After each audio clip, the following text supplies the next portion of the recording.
വണ്ടിപ്പെരിയാറിൽ 6 വയസ്സുകാരിയെ പീഡിപ്പിച്ചു കൊലപ്പെടുത്തിയ കേസിലെ പ്രതിയെ വെറുതെ വിട്ട സംഭവത്തിൽ ഒന്നാം പ്രതി സംസ്ഥാന സർക്കാരാണെന്ന് പ്രതിപക്ഷം നിയമസഭയിൽ.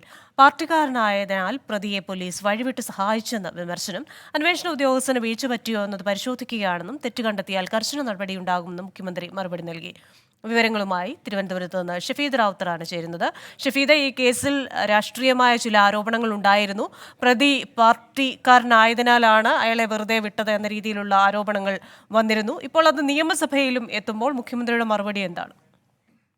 ക്രിസ്ത്യന 6 വയസ്സുകാരിയെ പീഡിപ്പിച്ചു കൊലപ്പെടുത്തി കെട്ടിത്തൂക്കിയ പ്രതിയെ വെറുതെ വിട്ടത് പോലീസിന്റെയും പ്രോസിക്യൂഷന്റെയും വീഴ്ചയെന്ന് ചൂണ്ടിക്കാട്ടിയാണ് പ്രതിപക്ഷം അടിയന്തര പ്രമേയ നോട്ടീസ് നൽകിയത്. പോസ്റ്റ്മോർട്ടം റിപ്പോർട്ട് കിട്ടിയപ്പോഴാണ് പോലീസ് കൊലപാതകവും പീഡനവും എഫ്ഐആറിൽ ചേർത്തതെന്നും പ്രോസിക്യൂഷൻ മുഴുവനായി പ്രതിഭാഗത്തിന്റെ ഭാഗമായി മാറിയെന്നും അടിയന്തര പ്രമേയത്തിന് അവതരണാനുമതി തേടിയ സണ്ണി ജോസഫ് ആരോപിച്ചു. കൂടാതെ തൊണ്ടിമുതലുകൾ ശേഖരിക്കുന്നതിൽ വീഴ്ച വരുത്തിയെന്നും ഭരണകക്ഷി അംഗമായ പ്രതിയെ സഹായിച്ചുവെന്നും കുറ്റപ്പെടുത്തലുണ്ടായി. എന്നാൽ സർക്കാർ ഹൈക്കോടതിയിൽ അപ്പീൽ നൽകിയിട്ടുണ്ടെന്നും അന്വേഷണ ഉദ്യോഗസ്ഥന് വീഴ്ച പറ്റിയെങ്കിൽ കർശന നടപടിയെടുക്കുമെന്നും മുഖ്യമന്ത്രി നിയമസഭയിൽ മറുപടി നൽകി. പിന്നാലെ പ്രതിപക്ഷ നേതാവ് വി ഡി സതീശനും ഈ വിഷയത്തിൽ സർക്കാരിനെതിരെ രൂക്ഷമായ വിമർശനം ഉന്നയിച്ചു. വിധി വന്ന് 1.5 മാസം കഴിഞ്ഞിട്ടും ഒരു നടപടിയും വീഴ്ച വരുത്തിയ അന്വേഷണ ഉദ്യോഗസ്ഥനെതിരെ എടുത്തില്ല. പാർട്ടിക്കാർ എന്ത് ഹീനകൃത്യം ചെയ്താലും സർക്കാർ സംരക്ഷിക്കുകയാണെന്നും വണ്ടിപ്പെരിയാർ കേസ് പുനരന്വേഷിക്കണമെന്നും പ്രതിപക്ഷ നേതാവ് ആവശ്യപ്പെട്ടു. കൂടാതെ മറ്റൊരു പ്രധാനപ്പെട്ട കാര്യം, ഈ വിഷയത്തിൽ ഒന്നാം പ്രതി സർക്കാരാണെന്നും പ്രതിപക്ഷം കൂട്ടിച്ചേർത്തിട്ടുണ്ട്. വാരിക്കുന്തവുമായി പ്രതിയെ സംരക്ഷിക്കുകയാണ് CPM ചെയ്തതെന്നും